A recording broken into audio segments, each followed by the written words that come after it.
읽었던 이 본문 가지고 마음으로 신뢰하는 교회를 이룹시다는 제목으로 말씀을 전하겠습니다.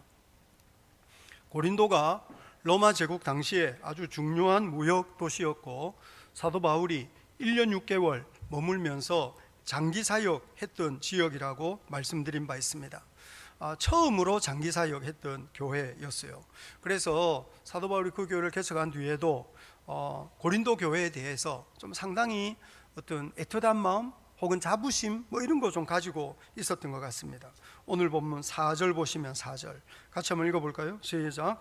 나는 너희를 향하여 담대한 것도 많고 너희를 위하여 자랑하는 것도 많으니 내가 우리의 모든 환난 가운데서도 위로가 가득하고 기쁨이 넘치는도다. 고린도 교회에 대해서 담대하고 어떤 자랑스러워하는 이런 거 좀 있었어요.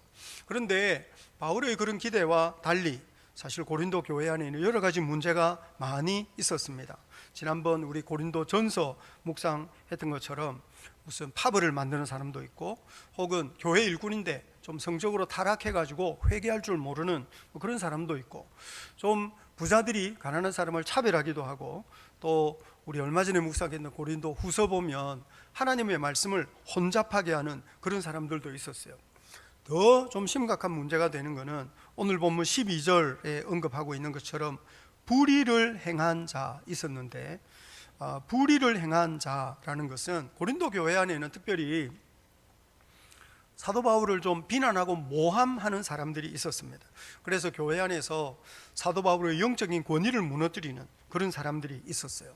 그래서 고린도 교회에 있던 이런 여러 가지 이야기, 좀 고린도 교회 안에 벌어지는 좀 안 좋은 일에 대한 그런 소식 듣고 사도 바울의 마음이 상당히 아팠습니다.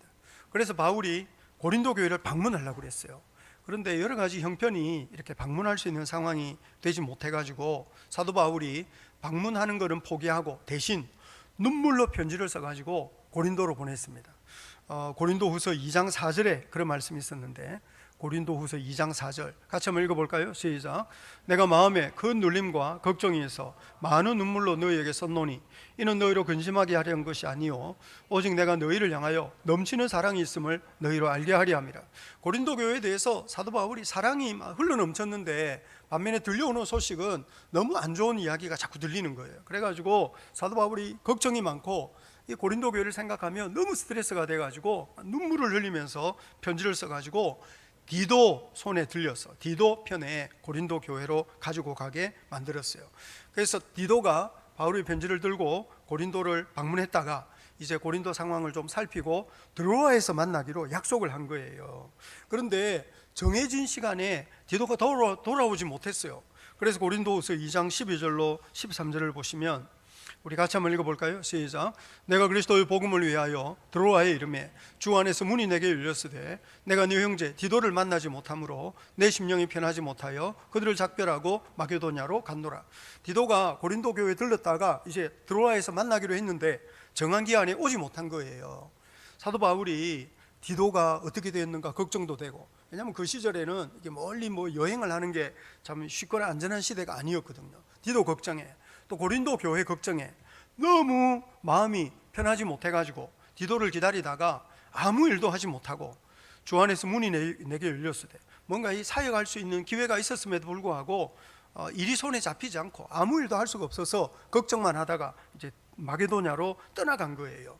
그런데 드로아가 고린도 교회를 방문했다가 사도 바울이 이제 드로아에 없으니까 이제 이 디도가 마게도냐에 있다는 이야기를 듣고 마게도냐까지 이제 따라온 거예요.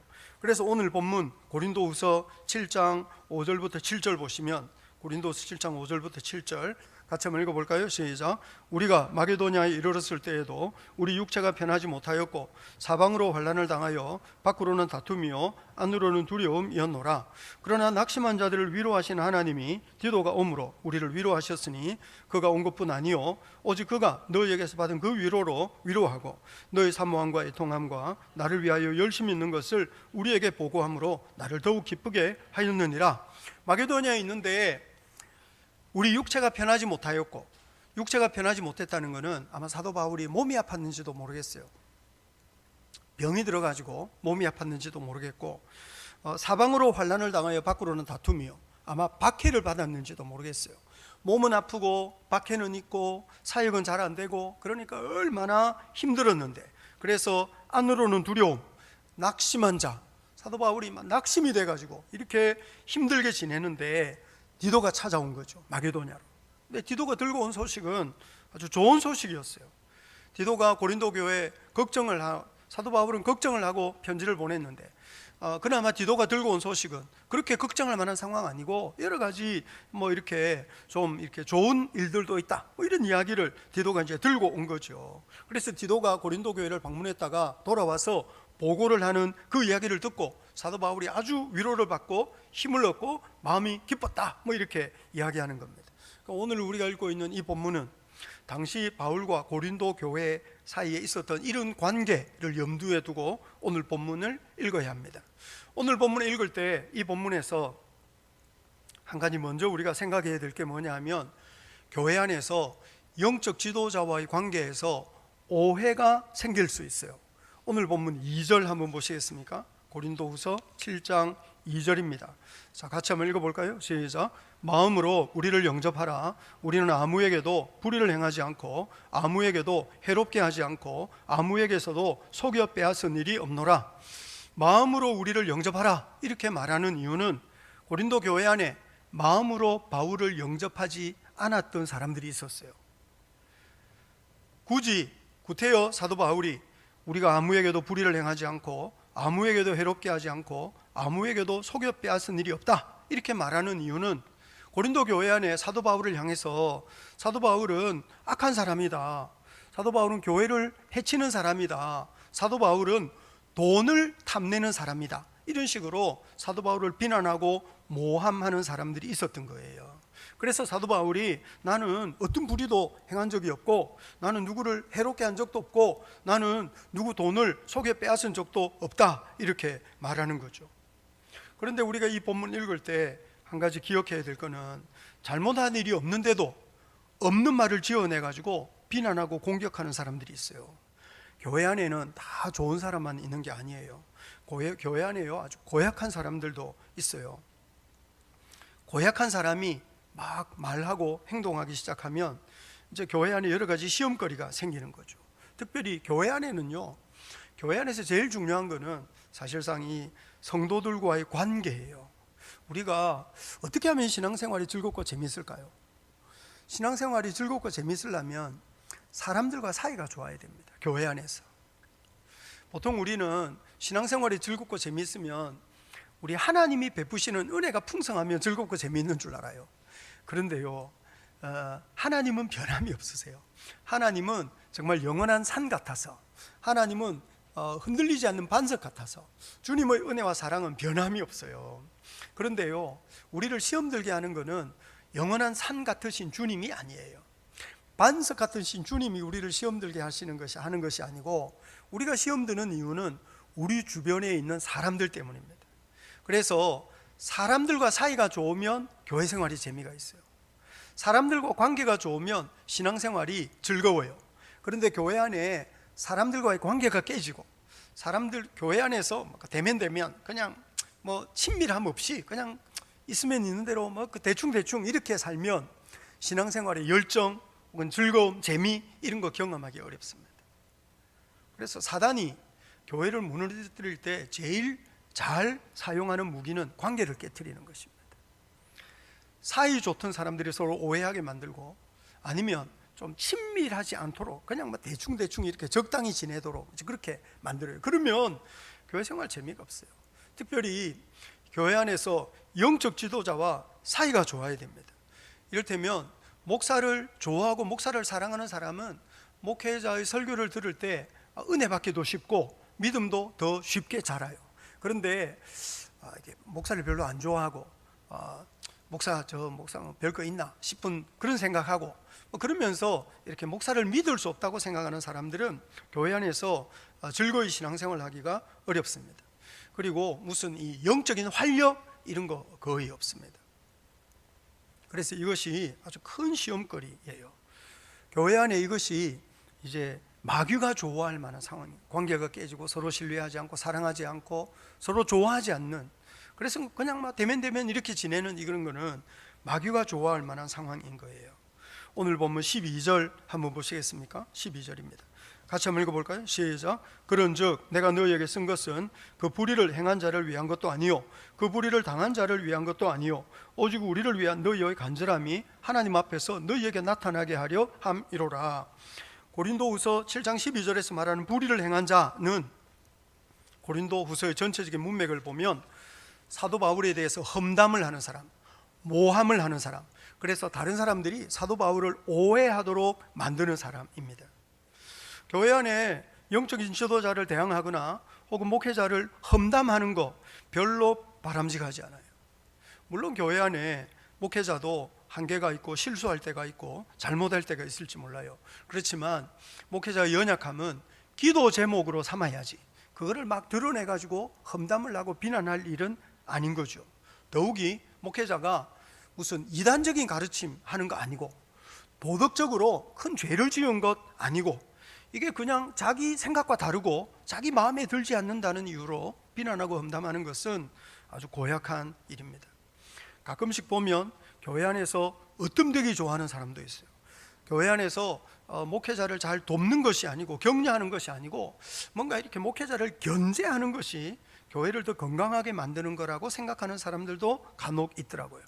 그런데 사실 그거 대단히 삐뚤어진 마음이에요.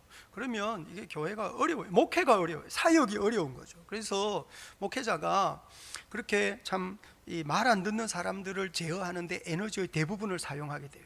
무슨 어떤 창조적인 사역을 할 수 있는 여력이 없어지는 거죠. 기쁨과 즐거움을 빼앗겨요. 그러니 교회 안에서 뭔가 이렇게 격려하고 힘을 도와서 함께 해야지, 그렇지 않고 이걸 뭘 자기 영향력을 자꾸 확장하려고 하는 것은 대단히 어리석은 일입니다.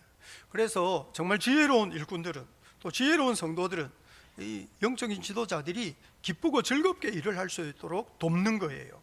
히브리서 13장 17절에 이런 말씀이 있어요. 같이 한번 읽어볼까요? 시작. 너희를 인도하는 자들에게 순종하고 복종하라. 그들은 너희 영혼을 위하여 경성하기를 자신들이 청산할 자인 것 같이 하느니라.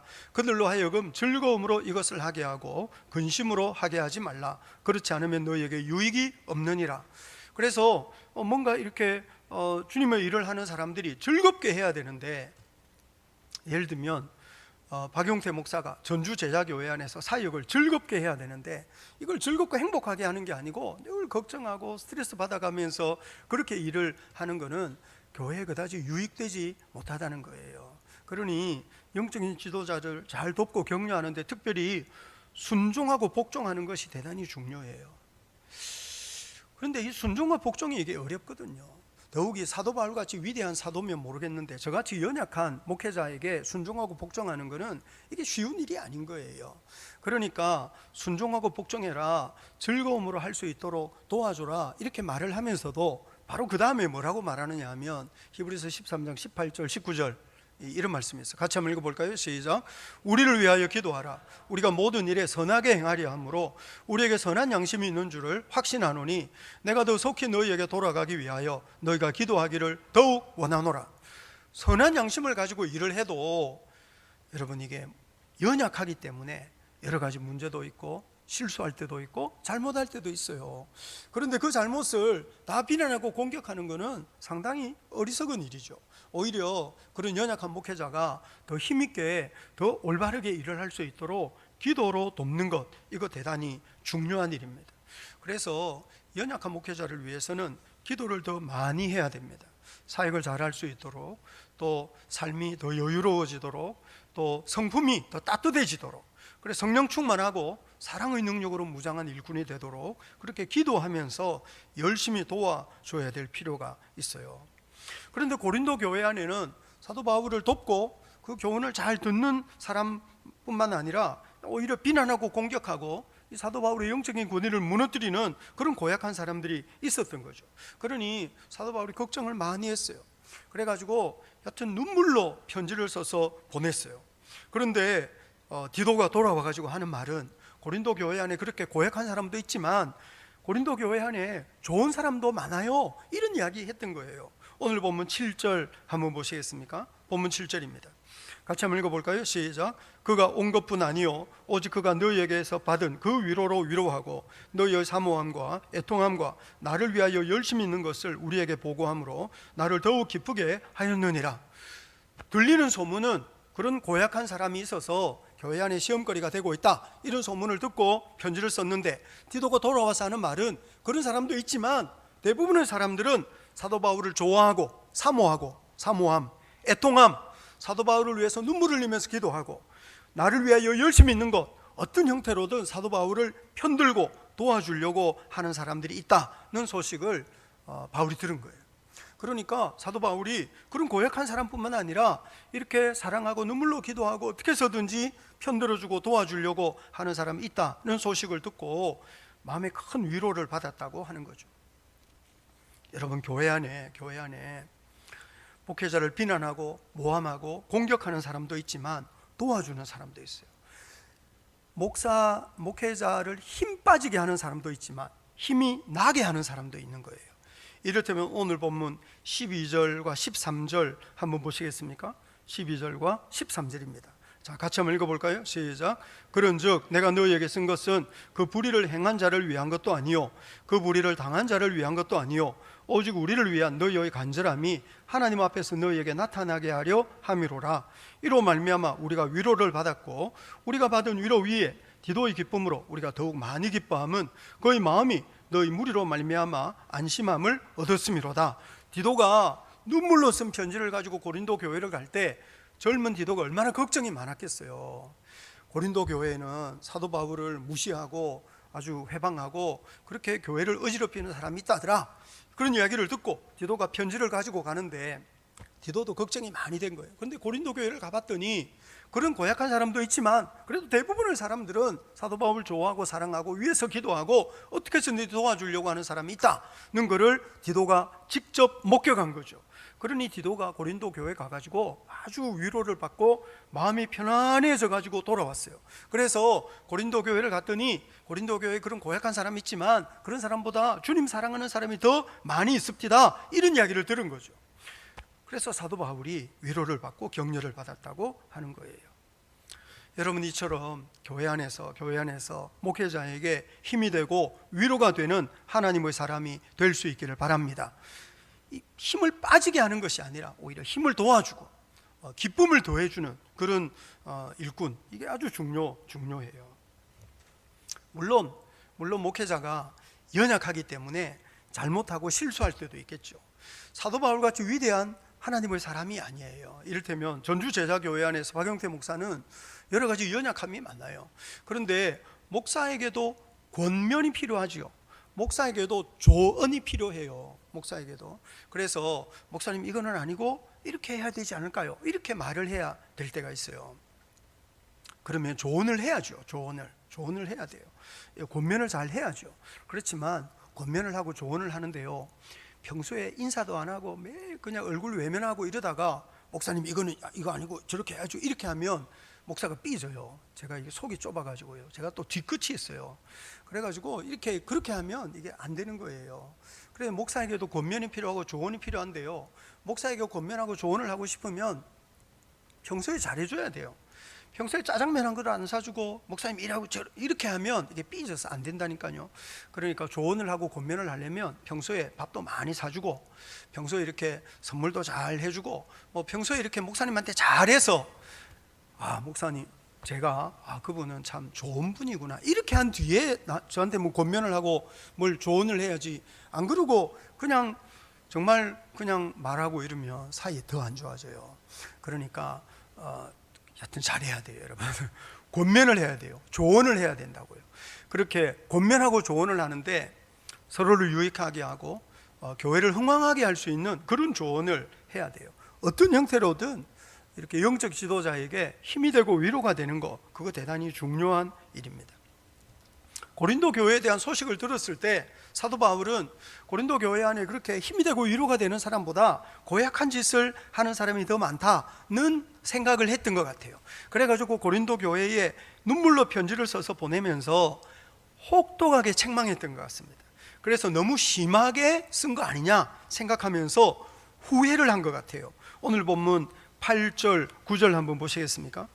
오늘 고린도후서 7장 8절 9절입니다. 자, 같이 한번 읽어볼까요? 시작.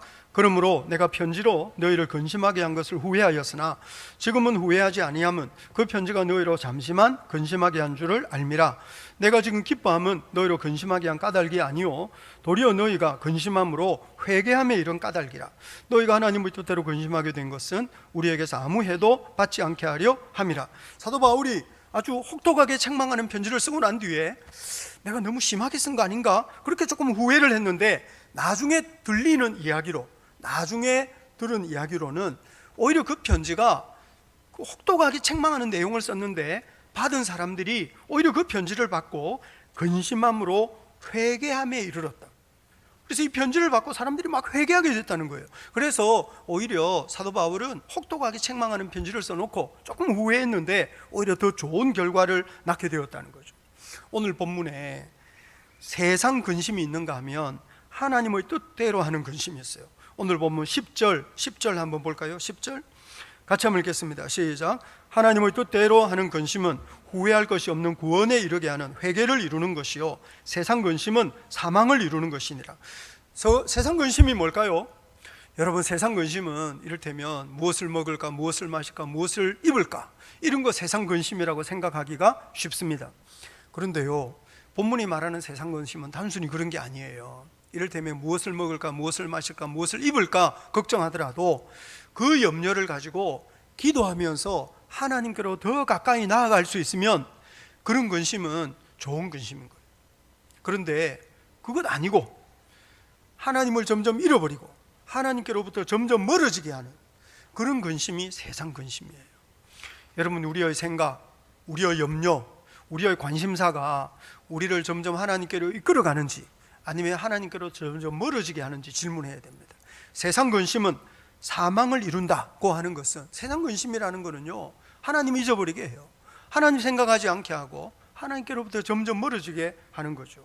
반면에 하나님의 뜻대로 하는 근심은 후회할 것이 없는 구원에 이르는 회개, 우리 삶을 새롭게 만들어내는 그런 능력이 있다고 하는 거죠. 그래서 사도 바울은 아주 혹독하게 책망하는 편지를 써놓고 너무 심하게 쓴 거 아닌가? 그러고 후회했는데 그 편지를 받은 사람 안에는, 그 편지를 받은 고린도 사람들은 혹독하게 책망하는 편지를 받고는 회개하게 됐어요. 그래서 오늘 본문 11절 같은 결과가 나타났습니다. 오늘 본문 11절 같이 한번 읽어볼까요? 시작. 보라, 하나님의 뜻대로 하게 된 이 근심이 너희를 얼마나 간절하게 하며 얼마나 변증하게 하며 얼마나 분하게 하며 얼마나 두렵게 하며 얼마나 사모하게 하며 얼마나 열심히 있게 하며 얼마나 벌하게 하였는가. 너희가 그 일에 대하여 일체 너희 자신의 깨끗함을 나타내었느니라. 사람들이 바울이 쓴 아주 그 혹독하게 책망하는 편지를 받고 야, 우리가 이렇게 있으면 안 되겠다, 우리 정신 차려야겠다, 이런 생각을 하게 된 거예요. 그러면서 은혜에 대하여 더 간절한 마음을 품게 됐습니다. 하나님에 대하여 더 간절한 마음을 품게 됐어요. 그리고 변증이라는 거는요, 진리를 변호하면서 거짓을 배척하는 거예요. 고린도 교회 안에도요, 이 거짓말하는 사람이 있었거든요. 그래가지고 고린도 후서를 보면 사도 바울이 3장에 자기가 새 언약의 일꾼이다, 그래서 영의 직분, 의의 직분 이런 이야기하고 율법의 직분, 정죄하는 직분, 뭐 그런 이야기예요. 고린도 교회 안에도 쓸데없는 이야기, 이를테면 할례를 받아야 된다, 내지는 모세 율법 지켜야 된다, 뭐 이렇게 말하는 사람이 있었던 거죠.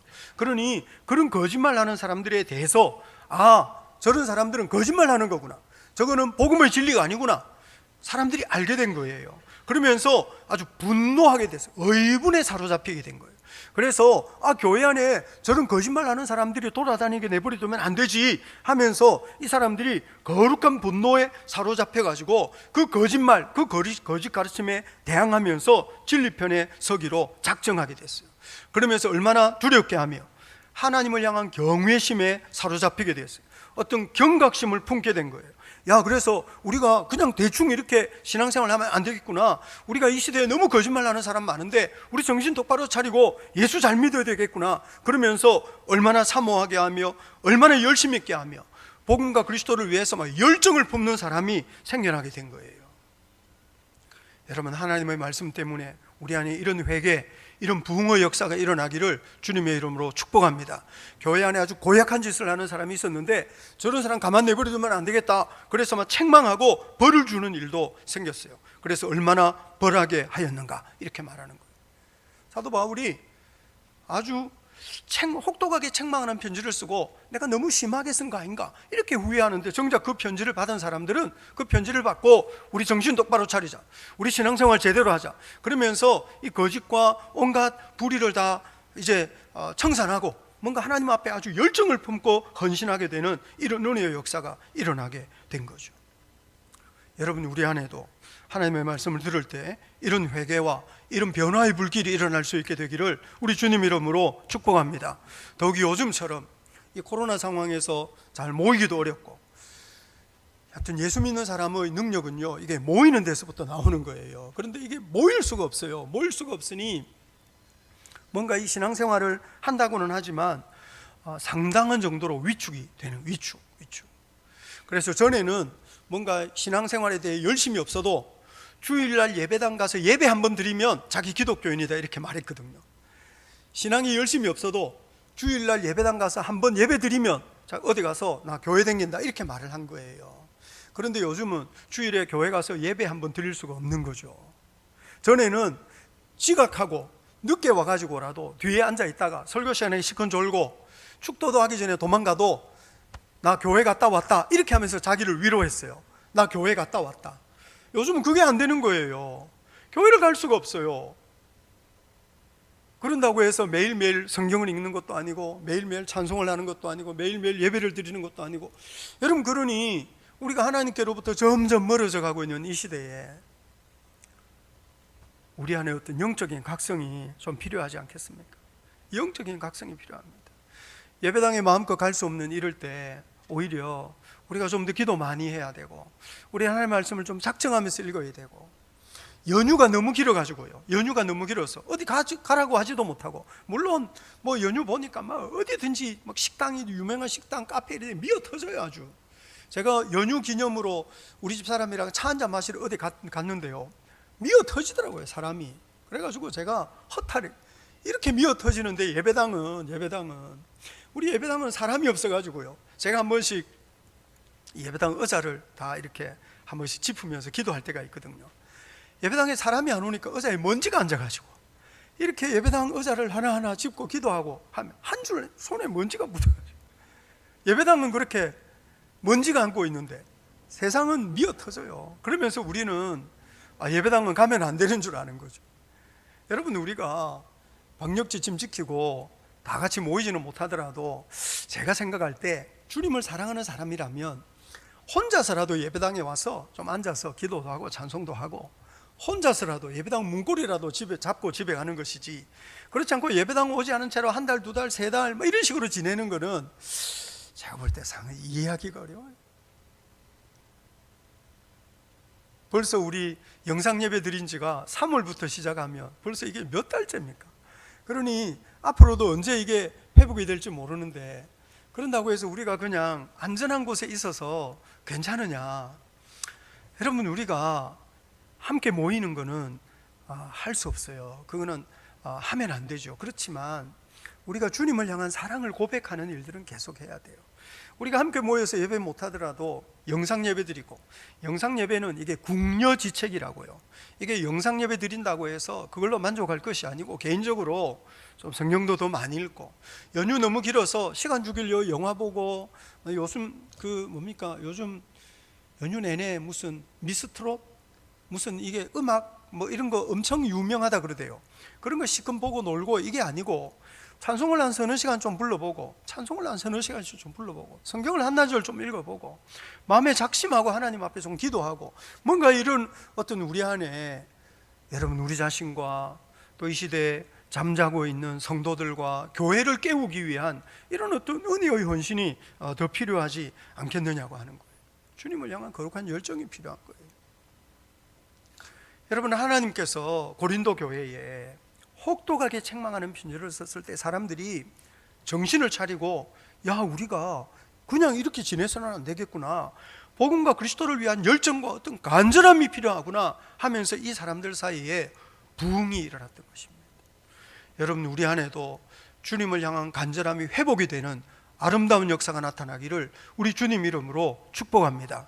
우리가 이 명절에 이웃 섬김하느라고 보니까 여튼 많이 했어요. 여기저기 많이. 근데 이웃 섬김은 교회 밖에 있는 성도들 도운 거죠.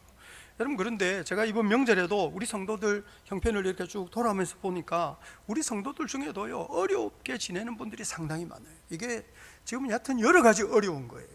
그래서 우울하고 힘든 사람이 너무 많아요. 그래서 우리가 자기 앞가림만 하며 살기에는 너무 어려운 시대, 너무 힘든 시대. 예수 믿는 사람이 그저 자기 앞가림만 하며 살아서는 안 되고, 우리 주변에 우울하고 힘겨운 사람들을 찾아보고 챙겨주고 위로하고 격려하는 일을 계속해야 될 필요가 있습니다. 우리가 교회 밖에 어려운 이유 도왔지만 교회 안에 어려운 이유 있다는 거 생각하고, 누가 어렵게 지내는가 좀 챙겨보고 돌봐주는 이런 일을 계속해야 됩니다. 예수 믿는 사람들이요, 그냥 그러려니 하고 지낼 수 없는 시대에 우리가 살고 있습니다. 뭔가 하나님 앞에서 어떤 영적인 경각심이 필요하고요, 하나님 앞에서 정말 이렇게 눈을 뜨는 이런 은혜가 필요합니다. 우리 하나님과 교회를 향해서 이 세대를 향한 여러분 거룩한 열정을 회복하는 복된 성도들이 될 수 있기를 바랍니다. 사도 바울이 편지하면서 고린도 교회 안에 그런 어떤 영적인 각성, 그런 부흥의 역사가 일어난 것 때문에 아주 큰 위로를 받고 있는 거예요. 그리고 또 한 가지 이 본문에서 우리가 좀 확인해야 될 거는요, 고린도 교회에 대해서 너무 안 좋은 소식을 듣고 사도 바울이 눈물로 편지를 써서 디도를 고린도로 보냈어요. 그런데 디도를 고린도로 보내면서 비록 들리는 소문은 그렇게 험악하지만 그래도 고린도 교회는 상당히 좋은 교회야, 그 안에는 훌륭한 사람이 많아, 그렇게 자랑하면서 디도를 보냈던 것 같아요.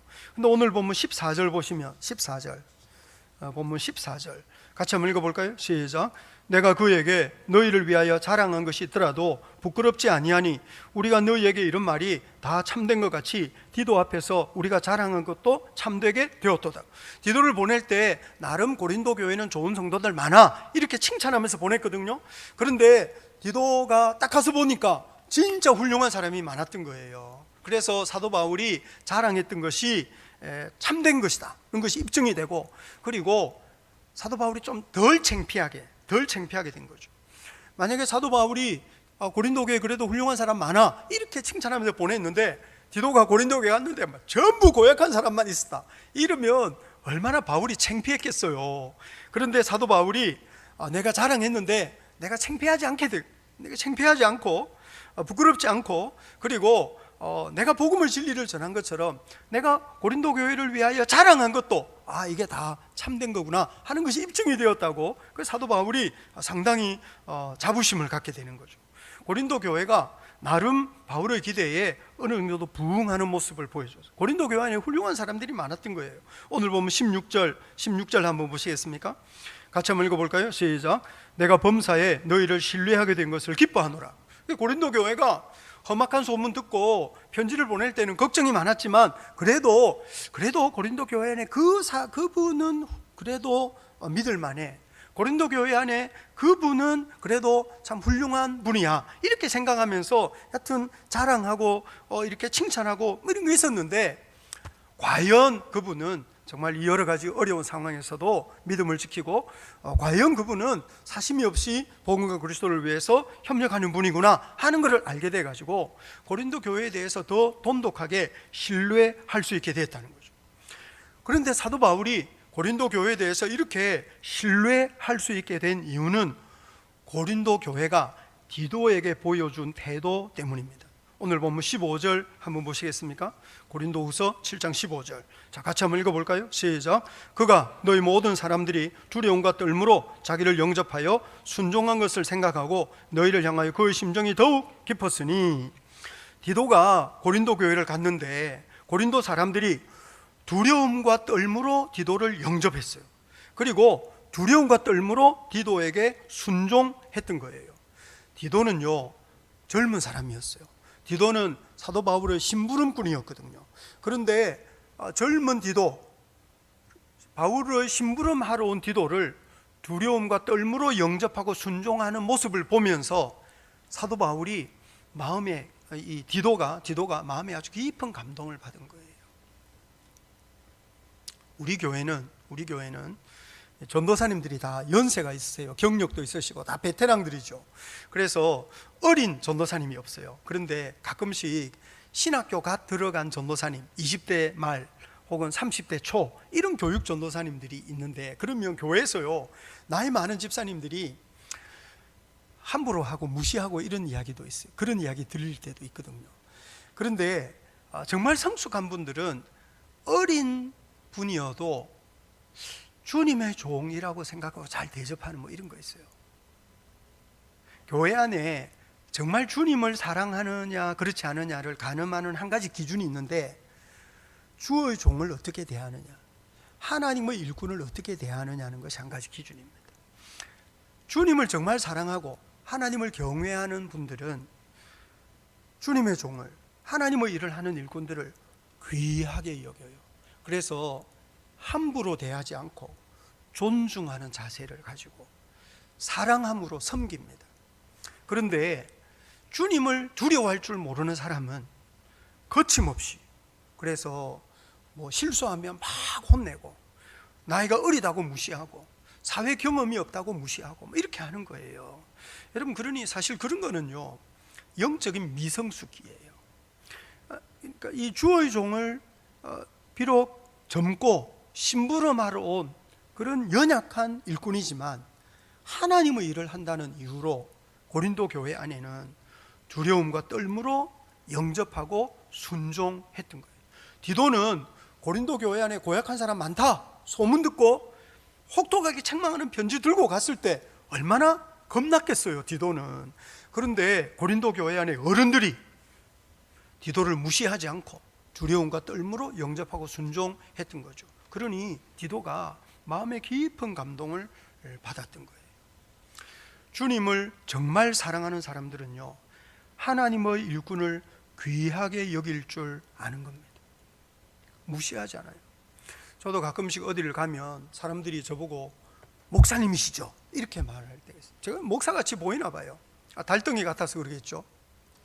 그런데 목사님이시죠? 이러면 이제 그때부터 흥정이 안 되네요. 이제 그때부터 깎아주세요 이런 소리도 못하고, 이제 여튼 목사님이시죠? 이러면 신앙생활 하시냐고, 어느 교회 나가시냐고, 저는 전주적인 뭐 이렇게 되면 이제 그때부터.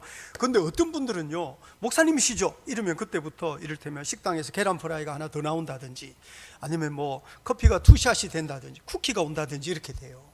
그분은 저를 언제 받겠습니까? 저를 언제 받겠어요? 그런데 목사라는 이유로, 목사님이라는 이유로, 물론 그런 분들은 목사라고 말하지 않습니다. 여러분, 저는 우리 교회 성도들이 목사라고 하지 않고 목사님이라고 하면 좋겠어요. 목사, 예수 안 믿는 사람들에게는 목사지만 예수 믿는 분에게는 목사님인 거예요. 왜냐하면 존중하는 거죠. 존중.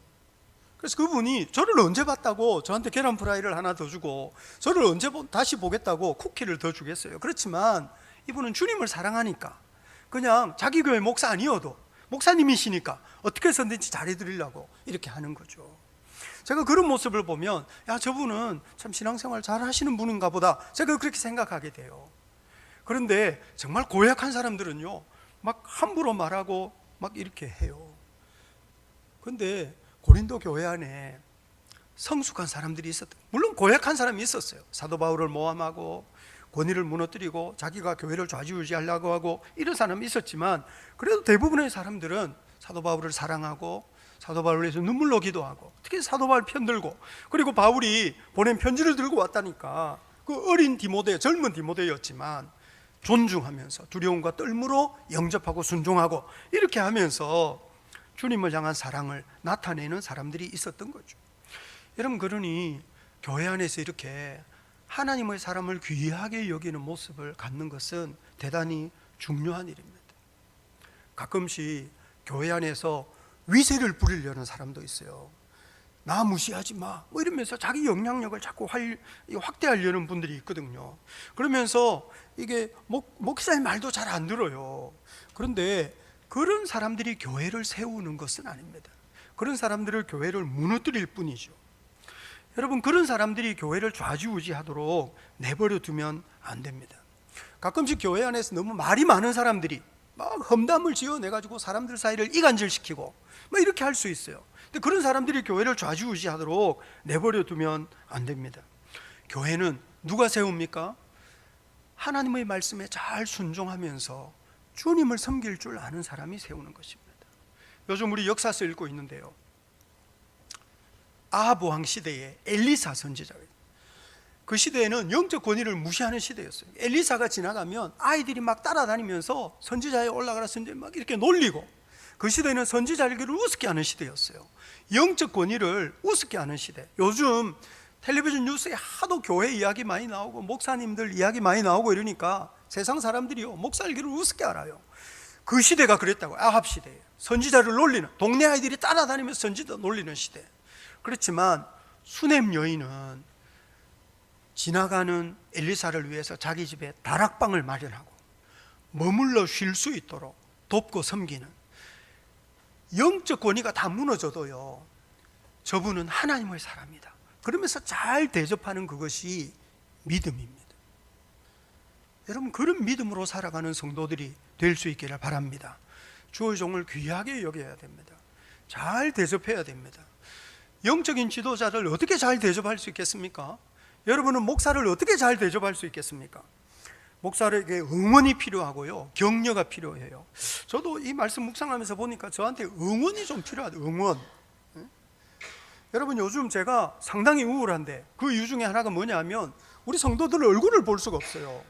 성도들 얼굴을 봐야 그분이 어떻게 사는지도 알고 눈을 좀 마주쳐야 그래도 기도할 제목이라도 좀 얻고 이렇게 하는데 얼굴을 볼 수가 없어요. 근데 우리 성도들이요, 내가 보고 싶다 그랬더니 자기들은 매주 제 얼굴을 본대요. 성도들은 맨날 제 얼굴 보는데 저한테는 얼굴을 안 보여준 지 벌써 몇 달이 되고 이렇게 되니까 제가 시험 들어요. 그래서 오늘 이 설교 들은 분들은 자기 얼굴 찍어서 저한테 보내세요. 오늘 이 설교 듣고 설교 들은 분들, 집에서 영상 예배 드리시는 분들, 어디 저 멀리 놀러 가서 영상 예배 드리시는 분들, 하여튼 어디에 있든지 찍어서 보내라 그랬더니 오늘 일부 예배 때는요, 텔레비전을 찍어서 보냈어요. 텔레비전에는 제 얼굴 나오는데 제 얼굴 보고 싶은 게 아니고 나는 우리 성도들 얼굴 보고 싶다고요. 그래서 예배 드린 자기 얼굴 찍어서 저한테 보내보세요. 혹시 목사님 전화번호도 모르고 이러는 분들 계실지 모르겠는데 제 전화번호 모르는 분들은 회개해야 됩니다. 한 번도 저한테 연락 안 했다는 거잖아요. 그러니까 여튼 오늘 저를 좀 응원하시고 오늘 말씀을 듣고 하나님 앞에 헌신하면서 복음과 그리스도를 위해 살겠노라 결심하면서 자기 얼굴 찍어서 저한테 한번 보내서 내가 얼굴 좀 볼 수 있게 해주세요. 목사를 대접하는 제일 좋은 방법은요, 자기 기도 제목을 말해주는 겁니다. 자기 삶에 어떤 기도 제목이 있는지, 그리고 중요한 결정을 해야 할 때 조언을 듣고 권면을 받는 그것이 목사를 잘 대접하는 길입니다. 목사를 잘 대접하는 가장 좋은 것은 책망할 때 듣는 것입니다. 물론 사실 목사는 아무나 책망을 못해요. 왜냐하면 들을 귀가 있는 사람을 책망하는 것이지 들을 귀가 없는 사람을 책망할 수는 없거든요. 그런데 목사가 담대하고 저분이 목사 말을 잘 듣는다 이렇게 생각이 되면, 신뢰가 되면 잘못할 때 책망이라도 하는 거죠. 기도 제목을 말해주고, 그리고 인생의 어떤 중요한 결정을 내릴 때 조언과 권면을 듣고, 그리고 잘못할 때 책망을 하면 그 책망을 듣고 돌이키는 이것은 영적 권위를 존중하는 아주 귀한 자세라고 할 수 있습니다. 여러분, 그런데 그렇게 기도 제목을 나누고 조언하고 권면할 때 듣고 심지어 책망이라도 들으려면요, 서로 깊이 신뢰해야 돼요. 서로 깊이 사랑해야 되는 거예요. 서로 좋아해야 돼요. 그래야 이게 되는 거지. 그렇지 않고 믿을 수 없는 사람이라고 생각하고 나한테 관심 없는 사람이라고 생각하면 그게 무슨 기도 제목이 나누어지겠으며 조언과 권면을 어떻게 듣겠으며 심지어 책망을 하면 삐져버리지 어떻게 책망을 듣고 돌이켜서 회개할 수 있겠습니까? 여러분, 교회 안에 좋은 관계 중요합니다. 서로 신뢰하는 관계 중요합니다. 특별히 영적 지도자와 성도 사이에, 목회자와 성도 사이에 이렇게 서로 사랑하고 서로 신뢰하는 관계가 얼마나 중요한지 모릅니다. 사단은 그거를 무너뜨립니다. 관계를 깨뜨리고 신뢰하지 못하게 하고 없는 말을 지어내서 막 모함하고 공격하고 비난해서 더 이상 순종하지 않고 더 이상 듣지 않게 만드는 거예요. 고린도 교회에는 그런 사람이 있었다는 거죠. 여러분, 우리 교회는 지금은 없지만 앞으로 그런 사람이 또 생겨날지 모르죠. 왜냐하면 사단이 교회를 무너뜨리기 위하여 하는 짓은 맨날 거기서 거기에요. 우리가 정신을 똑바로 차려야죠. 교회는 서로 사랑함으로 세워져 가는 것이고 함께 신뢰하는 가운데 흥왕하는 것이고, 우리가 하나님의 말씀에 잘 응답할 때 아멘 하면서 단순하게 예 하며 순종할 때 복을 누린다는 사실을 우리가 잘 기억해야 될 필요가 있습니다. 사랑과 신뢰로 아름다운 그리스도의 몸을 세워가는 저와 여러분이 될 수 있기를 우리 주님 이름으로 축복합니다. 아멘, 아멘.